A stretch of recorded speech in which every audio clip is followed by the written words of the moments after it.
മോളെ, അമ്മയൊന്ന് മാർക്കറ്റ് വരെ പോവുകയാണേ, പോയിട്ടും വേഗം വരും. ഒരുത്തിയോട് ഞാൻ സാധനത്തിൻ്റെ ലിസ്റ്റ് ഉണ്ടാക്കാൻ പറഞ്ഞായിരുന്നു. അവളിത് എവിടെ പോയി കിടക്കുവാണോ? അവൾ വല്ല ഫോണിൻ്റെ അകത്തുമായിരിക്കും. ഇന്നാമ്മേ ലിസ്റ്റ് എല്ലാം എഴുതിയിട്ടുണ്ടോ ആവോ? ഇനി 2 ദിവസം കഴിയുമ്പോൾ അതില്ല ഇതില്ലെന്ന് പറയാൻ തുടങ്ങും. ആ, എല്ലാം എഴുതിയിട്ടുണ്ട്. ഹലോ ഏട്ടാ. ആ പറ.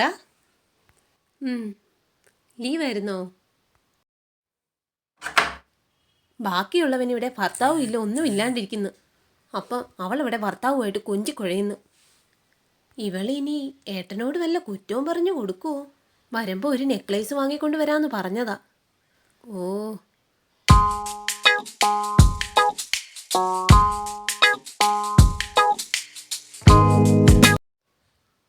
ഷോ, ഇതെന്താ ഇത്?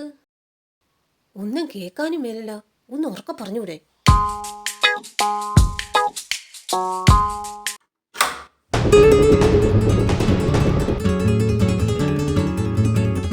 ആ, ഇവിടെ എന്ത് പൊടിയായി കഥകിന്. നിനക്കിതൊക്കെ ഒന്ന് തുടച്ചിട്ടൂടെ?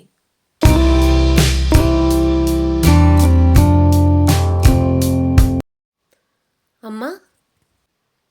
ഓ, ക്ഷീണിച്ചു മോളെ. ഒന്ന് അവിടം വരെ ഒന്ന് പോയതേ ഉള്ളൂ. അമ്മ, അവൾ ഭയങ്കര ഫോൺ വിളിയാ. അമ്മ പോയപ്പോൾ തുടങ്ങി വിളിക്കുന്ന, ഇതുവരെ നിർത്തിയിട്ടില്ല. ശരിക്കും ഏട്ടനെ തന്നെയാണോ ഇവള് വിളിക്കുന്നത്, അതോ വേറെ വല്ലവരെയാണോ? ആ, അമ്മയെന്ന് ചോദിച്ചു നോക്ക്. സൗമ്യേ, നീ ഒരു ഗ്ലാസ് വെള്ളം ഇങ്ങെടുത്തേ. ആ, ഇന്നമ്മ.